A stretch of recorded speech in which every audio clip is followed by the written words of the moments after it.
శ్రీ గురుభ్యో నమః. శ్రీమద్భాగవతమునకు మాస్టారు ప్రసాదించిన వివరణను చెప్పుకుంటూ ఉన్నాము. అందులో భాగంగా బ్రహ్మయజ్ఞము అనేటువంటి అంశములోకి మనము ప్రవేశిస్తూ ఉన్నాము. సందర్భము బ్రహ్మగారు నారదునకు భాగవత జ్ఞానమును ఉపదేశము చేయుట. ఆ సందర్భంలో ఉన్నామండి. అంటే బ్రహ్మగారు నారదునికి చెప్తూ ఉన్నారు, అనంతమైన శక్తి గల విష్ణువు నాభి కమలమున నేను పుట్టానయ్యా. నాకు యజ్ఞము చేయవలనను బుద్ధి పుట్టింది. యజ్ఞమునకు కావలసిన పదార్థాలు మటుకు నాకు గోచరింపలేదు. యజ్ఞం చేయాలన్న బుద్ధి పుట్టింది, కానీ యజ్ఞానికి పదార్థాలు కావాలి కదండి, అవి నాకు గోచరింపలేదు. అందువల్ల నేనేం చేశాను, వెంటనే నిర్మలమైన విష్ణుమూర్తి రూపమును గట్టిగా బుద్ధి యందు నిలిపితిని. శ్రీ మహావిష్ణువు యొక్క రూపం, ఆ రూపాన్ని బుద్ధి యందు నిలిపానయ్యా. అప్పుడు నాకు యజ్ఞములకు కావలసిన పదార్థాలన్నీ కూడా గోచరించినాయి అని బ్రహ్మగారు చెప్తూ ఉన్నారండి. సరే, అనేక మాటలు మనం చెప్పుకున్నాం. యజ్ఞం అంటే ప్రతిఫలాపేక్ష లేక ఫలితాన్ని ఆశించక పూజ్యభావంతో అర్చనగా చేయు కార్యము. 10 మందికి పనికి వచ్చేటువంటి మంచి పని ప్రతిఫలాన్ని ఆశించకుండా భగవత్ సమర్పణతో గనక చేస్తే అది యజ్ఞం అవుతుంది. ఆ యజ్ఞానికి చేయాలనేటువంటి బుద్ధి పుట్టించేది కూడా విష్ణుని సంకల్పమే అని కూడా చెప్పుకున్నాం మనం. కనుక బ్రహ్మగారికి ఏమైంది, ఆ శ్రీ మహావిష్ణువు యొక్క అవయవములను ధ్యానము చేయవలనన్న సంకల్పము కలిగింది. అది కలుగుట వల్లనే ఆయనకి యజ్ఞ సామాగ్రి లభించింది. కనుక ఇక్కడ మనకి యజ్ఞ సామాగ్రి లిస్ట్ ఇస్తున్నారండి. యజ్ఞ సామాగ్రి ఏమిటి లిస్ట్ ఇస్తున్నారు. ఈ లిస్టు మొత్తము కూడా ఆ శ్రీ మహావిష్ణువు యొక్క అవయవములుగా కల్పించుకొని శాస్త్రమును చెప్పబడిన విధానమును ఆయన అనుసరించాడు. కనుక ఏంటి ఆ లిస్టు చూద్దాం. యజ్ఞ పశువులు, యజ్ఞవాటిక, యూపస్తంభములు, పాత్రలు, మట్టి కుండలు, మూకుడు, వసంతకాలము, నేయి, ఓషధులు, లోహములు, 4 హోమములకు గల పేర్లు, వాని మంత్రములు, సంకల్ప విధానము, ఋగ్వేదము, యజుర్వేదము, సామవేదమును అనుసరించిన మార్గములలో ఉపయోగింపబడు వషట్కారములు మొదలగు మంత్రములను అనుసరింపవలసిన వాక్కులు, అంటే వాక్కులండి, దక్షిణలు, దేవతల ధ్యానము, దానిని అనుసరింపవలసిన తంత్రములు, వ్రతములు, అందు ఉద్దేశింపవలసిన విషయములు, బ్రాహ్మణులు సమర్పణములు, బోధాయనాది ఋషులు, వారిచే వర్ణింపబడిన కర్మ విధానము మొదలైన యజ్ఞమునకు ఉపకరించు సాధన సంపత్తి అంతయును వాని అవయవములుగా కల్పించుకొని శాస్త్రమున చెప్పబడిన విధానమును అనుసరించి తిని అని అంటూ ఉన్నారు బ్రహ్మగారు. కనుక ఈ యజ్ఞానికి సంబంధించిన సామగ్రి అంతా కూడా ఆయన అవయవములుగా నేను ధ్యానం చేశాను. ఇక్కడ మాస్టర్ చెప్తూ ఉన్నారండి, ఈ సామగ్రి అంతా ఏ సామగ్రి దేనిని సూచిస్తుంది అనేటువంటిది చక్కగా వివరణ చేశారు. పశువులనగా గుంజకు కట్టబడినట్లు మనస్సునంటి ఉండు శక్తులు, మనస్సుని అంటిపెట్టుకొని ఉన్నటువంటి శక్తులు ఏవైతే ఉన్నాయో అవి పశువులు. యజ్ఞవాటిక అనగా దేహము, శరీరం అండి. యజ్ఞవాటిక అంటే ఏంటి, శరీరం. యూపస్తంభములు కాళ్ళు చేతులు, పాత్ర శిరస్సు, మట్టి కుండ భౌతిక శరీరము, మూకుడు మనలోపల ఉన్న సర్వశక్తులను కప్పి ఉంచునట్టి ఆకారం, వసంతకాలము పురుషుని యజ్ఞము చేయుటకు శాస్త్రమును చెప్పబడిన కాలము. యజ్ఞం చేయటం కోసం శాస్త్రంలో చెప్పబడిన కాలం ఏదైతే ఉందో అది వసంతకాలం అండి. ఇది కాక వసంతకాలమనగా జీవుడు వసించుచున్న కాలమగు ఆయు ప్రమాణమని కూడా అర్థము. ఆయు ప్రమాణము, దీన్ని కూడా వసంతకాలం అంటారు. నేయి అనగా శుక్రధాతువు. ఓషధులు అనగా పంటకు వచ్చినప్పుడు చనిపోవునట్టి మొక్కలు. నవధాన్యములు మున్నగునవి ముఖ్యముగా ఆహారమునిచ్చు ధాన్య విశేషములను ఓషధులందరూ. ఆహారాన్నిచ్చే ధాన్య విశేషాలు ఉంటాయి కదండి, వాటిల్ని ఓషధులు అంటారట. లోహములు భూమి యందు ఏర్పడు ఖనిజ పదార్థములు. ఇవి సూర్యరశ్మి వలన భూమిపై జరుగు రసాయనకములైన యజ్ఞ విధానము వలన పుట్టును. కనుక ఖనిజ పదార్థాలన్నీ భూమి లోపల పుడతాయి. ఎవరి వలన పుడతాయి? భగవంతుడు సూర్య భగవానుడి వల్లే ఇవన్నీ లోపల తయారవుతాయి. కనుక ఇవి సూర్యరశ్మి వలన భూమిపై జరుగు రసాయనికములైన యజ్ఞ విధానము వలన పుట్టును. చాతుర్హోత్రములు అనగా 4 హోమముల విధములు. ఇవి అహోరాత్రములందు వరుసగా ఏర్పడు సూర్యోదయము, మధ్యాహ్నము, సూర్యాస్తమయము, అర్ధరాత్రము అనబడు 4 వేళలయందు జరుగునట్టి ప్రజ్ఞల మార్పులు. కనుక చాతుర్హోత్రములు అంటే ఏమిటి? చాతుర్ అంటే 4 అని మనకి తెలుసు. 4 హోమముల విధములు అంటున్నారు. సూర్యోదయం ఉంది, మధ్యాహ్నం ఉంది, మనకి సూర్యాస్తమయం ఉంది, అర్ధరాత్రము ఉంది. ఈ 4 వేళలందు జరిగేటువంటి ప్రజ్ఞల మార్పులు అవి చాతుర్హోత్రములు. ఈ 4ను అహోరాత్రములను సృష్టించుచున్న బ్రహ్మ యొక్క 4 తలలు. రుక్కులనగా ఛందస్సులతో కూడిన ఋగ్వేద మంత్రములు లేక కాలదేశాత్మకములైన విభాగములు. రుక్కులు అని చెప్పారు కదండి, ఇవి ఋగ్వేద మంత్రములు, ఛందస్సులతో కూడి ఉంటాయి. ఇవి లేక కాల దేశాత్మకములైన విభాగములు. యజస్సులనగా యజ్ఞకర్మములను ఆచరించు మంత్రములు. యజ్ఞకర్మలను ఆచరించేటువంటి మంత్రాలు ఏవైతే ఉన్నాయో అవి యజస్సులండి. యజ్ఞకర్మలను ఆచరించు మంత్రములు లేక జీవుల దినచర్యలు అని అంటూ ఉన్నారు. అవి కూడా యజ్ఞకర్మలే కదండి. సామములనగా గానము చేయబడు వేదమంత్రములు లేక ఉచ్ఛ్వాసము, నిశ్వాసము, గుండె కొట్టుకొనుట మొదలగు తాళలయాత్మకములైన ప్రవర్తనలు. వషట్కారము అనగా మంత్రముల చివర యజ్ఞ ప్రయోగమున వషట్ అని చేయు ఉచ్చారణము లేక జీవులు వసించున్నట్లు చేయునది, అంటే పుట్టుకండి. దక్షిణలు అనగా యజ్ఞమున పంచిపెట్టు ధనము. గోవులు మొదలగునవి లేక జీవులకు పంచిపెట్టబడు దేహములు, ఇంద్రియములు, మనస్సు మున్నగు సంపదలు. యజ్ఞ సమయంలో పంచిపెట్టేటువంటి ధనాన్ని మనం దక్షిణలు అంటాం. ఇది సామాన్య అర్థం మనకి తెలుసు. ఆ రోజుల్లో గోవులే ఈ ధనంగా మన మార్పిడి చేసుకునేవాళ్ళు. లేక జీవులకు పంచిపెట్టబడు దేహములు, మనకి దేహములు, ఇంద్రియములు, మనస్సు మున్నగు సంపదలు ఉన్నాయి కదండి, అవి దక్షిణలు. తంత్రములనగా మంత్రములు ఫలించుటకు శబ్ద, స్పర్శ, రూప, రసగంధాత్మకములుగా ప్రయోగించు ద్రవ్యముల విధానములు. తంత్రములంటే ఏంటంటే మంత్రములు ఫలించటానికి శబ్దస్పర్శ రూప రసగంధాత్మకములుగా ప్రయోగించు ద్రవ్యముల విధానములండి, అవి తంత్రాలంటే. బోధాయనుడు అనగా బోధపడుటకు మార్గము. అంటే ఇందాక మనకి యజ్ఞానికి కావలసిన ద్రవ్యములు, పదార్థములు అని చెప్పారు కదండి, ఆ పదార్థముల లిస్ట్ ఇచ్చారు కదా, అందులో చెప్పిన ప్రతిదాన్ని కూడా మనకి వివరిస్తూ ఉన్నారు.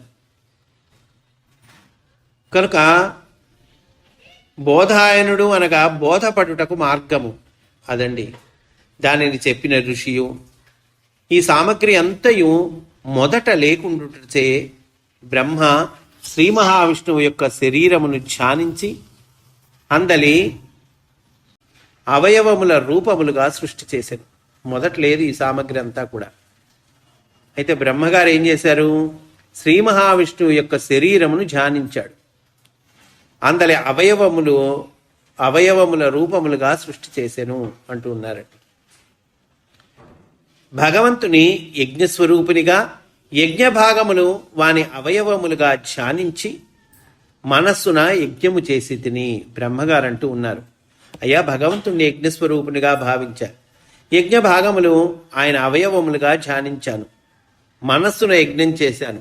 అందు ఫలితమిచ్చువాడు అధిపతి, యజ్ఞము చేయబడు పురుషుడు కూడా అతడే. ఫలితమిచ్చేవాడు అతనే, అధిపతి అతనే, యజ్ఞం చేయువాడు అతనే, చేయబడు పురుషుడు కూడా అతడే. వానికి అర్పణ బుద్ధితోనే యజ్ఞము చేసి తిని. అదండి, ఎప్పుడు కూడా భగవత్ అర్పణ బుద్ధితో పనులు చేయాలి మనం. ప్రతిఫలాన్ని ఆశించక భగవద్ అర్పణ బుద్ధితో నువ్వు ఏ పని అయితే చేస్తావో అది యజ్ఞము. కనుక బ్రహ్మగారు ఏమంటున్నారు? ఆయనకు అర్పణ బుద్ధితో యజ్ఞము చేసి తిని. భగవంతుని యజ్ఞస్వరూపునిగా యజ్ఞ భాగములు వాని అవయవములుగా ధ్యానించి మనస్సున యజ్ఞము చేసి తిని. అందు ఫలితమిచ్చువాడు అధిపతి, యజ్ఞము చేయువాడు, చేయబడు పురుషుడు కూడా అతడే. అంతా అతనేనయ్యా. యజ్ఞం చేసేటువంటి వాడు ఆయనే, చేయబడు పురుషుడు ఆయనే, అందు ఫలితమిచ్చువాడు ఆయనే, అధిపతి ఆయనే. కనుక వానికి అర్పణ బుద్ధితో నేను యజ్ఞం చేశాను అని అంటూ ఉన్నారు బ్రహ్మగారు. అప్పుడు యజ్ఞము చేయు బ్రహ్మలు నన్ను చూచి క్రమము తప్పక తగిన విధమున యజ్ఞక్రియలు ఆచరించి భగవంతునికి తృప్తి అగునట్లుగా చేసిరి. ఆ యజ్ఞమే సప్తతంతువు అన్నారండి. ఇక్కడ మాస్టర్ చెప్తూ ఉన్నారు.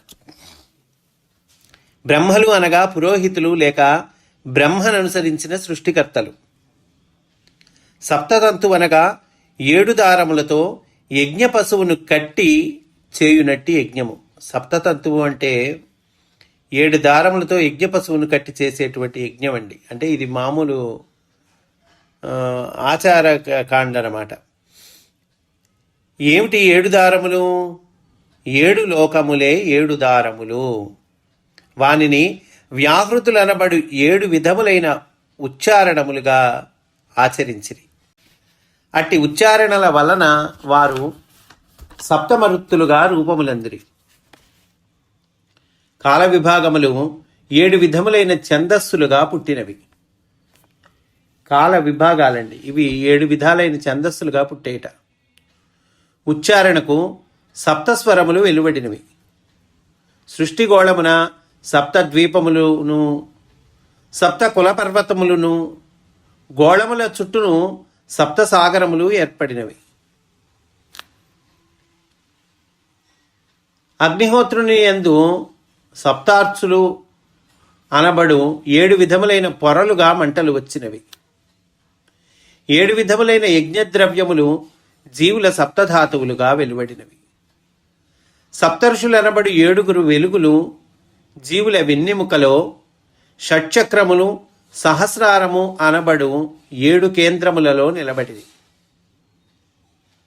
పంచభూతములు మనస్సు బుద్ధి అనువానికి కేంద్రములుగా నిలిచిరి. సూర్యుని కిరణముల నుండి 7 రంగులు అనబడు గుర్రములు ముందుకు సాగినవి. వాని నుండి 7 దినములు 1 వారము చొప్పున కాలమానం ఏర్పడింది. ఇది సప్తతంతు అనబడు యజ్ఞము యొక్క స్థూల స్వరూపము. అదండి సప్తతంతు అంటే. 7 అనేటువంటిది ఎంత విశేషమైనదో చూడండి. కాల విభాగాలు 7 విధములైన ఛందస్సులుగా పుట్టినాయి. ఉచ్చారణకు సప్త స్వరములు వెలువడినాయి. అంటే మన సృష్టి చెప్పుకుంటున్నాం కదండి. సృష్టి ఎట్లా జరిగింది అనేటువంటి చెప్పుకుంటున్నాం. బ్రహ్మగారి ద్వారా జరిగింది కనుక ఆయన యజ్ఞమును చేశాడు. ఆ యజ్ఞమే సప్తతంతువు అని చెప్పుకుంటూ ఆ సప్త అనే పేరుకున్నటువంటి విశేషము ఎందువల్ల వచ్చింది చెప్తూ ఉన్నారు.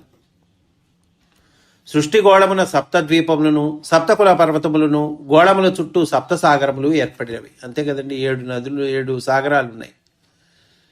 అగ్నిహోత్రుని యందు సప్తార్చులు అనబడు 7 విధములైన పొరలుగా మంటలు వచ్చినవి. 7 విధములైన యజ్ఞద్రవ్యములు జీవులు సప్తధాతువులుగా వెలువడినవి. సప్త ఋషులు అనబడు 7 వెలుగులు జీవుల వెన్నెముకలో షట్చక్రములు సహస్రారము మొత్తం కలిపితే 7. కనుక 7 కేంద్రాల్లో నిలబడిన వారెవరు? సప్త ఋషులు అనబడు 7 వెలుగులు. అలాగే పంచభూతములు మనస్సు బుద్ధి ఈ కలిపితే 7. వానికి కేంద్రములుగా నిలిచాయి ఈ పంచభూతములు మనస్సు బుద్ధి. సూర్యుని కిరణముల నుండి 7 రంగులు అనబడు గుర్రములు ముందుకు సాగినవి. కనుక 7 రంగులు అంటాం కదండి మనం. అలాగే వారానికి 7 దినములు, అట్లా కాలమానం ఏర్పడింది. ఇది ఏ సప్తతంతు అనబడు యజ్ఞము యొక్క స్థూల స్వరూపము అంటున్నారు. ఆ యజ్ఞమునందు మనువులు, దేవతలు, దానవులు, మానవ ప్రభువులు, మానవులు ఉద్భవించిరి. ఆ యజ్ఞమునందు ఉద్భవించారండి వీళ్ళందరూ. తమ తమ మనస్సులకిష్టమైన దేవతా రూపములను భావించుకుని కొలిచిరి. ఎవరి మార్గము వారు నిష్ఠతో యజ్ఞములు చేసిరి. వాని ఫలములన్నీ యజ్ఞమయుడైన లక్ష్మీపతికి సమర్పించిరి. ఈ ఫలములు యజ్ఞఫలమంతా ఎవరికి సమర్పించారు? యజ్ఞమయుడైనటువంటి లక్ష్మీపతికి సమర్పించారట. నిష్కామముగా యజ్ఞము చేసిరని అర్థము. మాస్టర్ చెప్తున్నారండి. వాని ఫలితాన్ని లక్ష్మీపతికి సమర్పించారంటే అర్థం ఏంటయ్యా? వాళ్ళు నిష్కామముగా చేశారు, ఏమి కోరుకోవాలా, ఏమి ఆశించాలా. దీనిని బట్టియే ప్రకృతి ఏ ఫలితము కోరక జీవులకు తన సంపదనిచ్చుతున్నది. కనుక ప్రకృతి ఏం కోరుతుందండి? ఏమీ కోరదు, మనకి సంపద ఇస్తూ ఉంటుంది. సృష్టిలో లీనమై కనిపింపకుండా నిలిచి ఉన్న దేవుడు తన నుండియే సమస్త తంత్రముల విధానములను వ్యక్తము చేసెను. దేవతలచే సేవింపబడి వారికి చేసిన యజ్ఞ ఫలముల సమర్పణమును అందుకొనెను. దానిని మరల వానికే అర్పించెను. సమస్త తంత్రముల విధానాల్ని వ్యక్తం చేశాడు ఎవరు? దేవుడు. దేవతలచే సేవింపబడి వారికి చేసిన యజ్ఞ ఫలముల సమర్పణమును అందుకొనెను. సమర్పణాన్ని అందుకున్నాడు కదండి. అంటే దేవతలు యజ్ఞం చేసి యజ్ఞ ఫలాన్ని సమర్పించారు దేవుడికి, భగవంతుడికి. ఆయన మళ్ళా దాన్ని వాళ్ళకే అర్పించాడు అంటున్నారు. ఇక్కడ మాస్టర్ చెప్తూ ఉన్నారండి. అతడు అంతర్యామి కనుక వారి యందే ఇముడి ఉండును. అతడికి సమర్పించిన యజ్ఞఫలములు వారికే చెందును. పాత్రకు చిల్లు పెట్టి చెరువులో విడిచినచో నీరు పాత్రలోనికే వచ్చును. పాత్రకు చిల్లు పెట్టి చెరువులో పెట్టామనుకోండి, ఆ పాత్ర చెరువులో పైన ఇట్లా తేలెట్టు పెట్టామనుకోండి, ఏమవుతుందండి? నీళ్ళన్నీ లోపలికి వచ్చేస్తాయి, పాత్ర లోపలికి. అట్లాగే భగవంతుడికి సమర్పించింది ఆయన మళ్ళీ వాళ్ళకే అర్పిస్తూ ఉన్నాడు. పాత్రకు చిల్లు పెట్టి చెరువులో విడిచినచో నీరు పాత్రలోనికే వచ్చును. అట్లే తమలో అంతర్యామిగా ఉన్న విష్ణువునకు సమర్పించిన యజ్ఞ ఫలములు తమకే ఇయ్యబడినవి.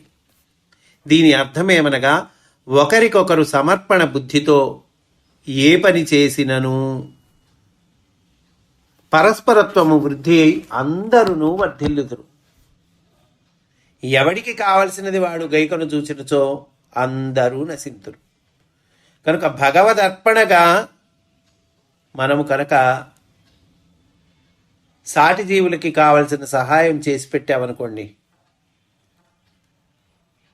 ఒకరికొకరు సమర్పణ బుద్ధితో ఏ పని చేసినను అంటే వాడి రూపంలో ఉన్నది భగవంతుడు అని అనుకొని వాడికి పరోపకారము, సహాయము, వాడికి వలసిన మంది ఇవ్వటము, ఆహారం పెట్టడము, ఇట్లాంటి సేవ ఏదో ఒకటి చేసామనుకోండి, మనం యజ్ఞఫలములను దేవతలు భగవంతుడికి సమర్పిస్తే ఆయన మళ్ళీ వాళ్ళకే అర్పించట, దానిని మరలా వారికే అర్పించను అంటున్నారు కదా. అలాగే సాటి జీవుల రూపంలోని ఈశ్వరుడికి మనం సేవ చేస్తే ఆయన మళ్ళీ మనకే ఇస్తాడు. అప్పుడు పరస్పరత్వము వృద్ధి అయి అందరూ వర్ధిల్లుదురు. పరస్పరత్వ వృద్ధి అవుతుంది, అందరూ చక్కగా ఉంటారు. ఎవడికి కావలసినది వాడు గైకొన చూచినచో అందరూ నశింతురు అంటున్నారండి మాస్టర్. ఎందుకు చెప్తున్నారు ఈ మాట అంటే, ఇక్కడ ఆ సందర్భం వచ్చింది. సృష్టిలో లీనమై కనిపింపకుండా నిలిచి ఉన్న దేవుడు తన నుండియే సమస్త తంత్రముల విధానములను వ్యక్తం చేశాడు. దేవతలచే సేవింపబడి వారికి చేసిన యజ్ఞఫలముల సమర్పణను అందుకొన్నాడు, కానీ దానిని మరలా వారికే అర్పించాడు అంటున్నారు. కనుక వాడికి చేస్తే నాకేమొస్తుంది అని అనుకోవటము చాలా పొరపాటు అనేటువంటిది ఇక్కడ మనకు అర్థమవుతుంది. ఎదుటివాడికి సహాయం చేస్తే నాకేం వస్తుందయ్యా అంటే, మళ్ళీ ఎదుటివాడి రూపంలో ఉన్న భగవంతుడు మళ్ళీ నీకే సమర్పణ చేస్తాడు, నీకే ఇచ్చేస్తాడు, నీకే అర్పించేస్తాడు. దేవుడు నిర్గుణుడైనను లోకములు కల్పింప కోరి తన నుండి మాయను వెలువరించి ఆమె గుణములను తనకు సంక్రమింప చేసుకొని సగుణుడయ్యను. దేవుడు నిర్గుణుడు, ఆయన గుణాతీతుడు, రూపాతీతుడు, అన్నీ ఉన్నాయి దేవుడికి, భగవంతుడికి. కానీ తన నుండి మాయను వెలువరించాడు. మాయ కూడా ఆయన నుండి వచ్చిందే. ఆ మాయ గుణాలని తనకు సంక్రమింప చేసుకొని సగుణుడయ్యాడు. ఆయన కూడా సగుణుడయ్యాడు, మాయ గుణాలని తనకి సంక్రమింప చేసుకున్నాడు. తన నుండి వచ్చిన మాయే కనుక భగవంతుడు అనబడాను. సగుణుడయ్యి భగవంతుడయ్యాడు. భగవంతుడు అని అనబడుతూ ఉన్నాడు. భగవంతుడు అనగా సమస్త సామర్థ్యములు, శక్తి, సంపన్నత, ఐశ్వర్యము కలవాడనే అర్థము. భగవంతుడు అంటే అర్థం ఏంటండి? సమస్త సామర్థ్యములు, శక్తి సంపన్నత, ఐశ్వర్యము కలవాడని అర్థము అంటున్నారండి. కనుక ఇక్కడితో మనకి బ్రహ్మయజ్ఞము అనేటువంటి ఈ అంశము పూర్తయిందండి. తర్వాత త్రిమూర్తులు అనేటువంటి అంశంలోకి మనం ప్రవేశిస్తాము. రేపటి రోజున మనము ఆ అంశంలోకి ప్రవేశిస్తాము అని సవినయంగా మనవి చేసుకుంటూ, స్వస్తి. వాసుదేవ.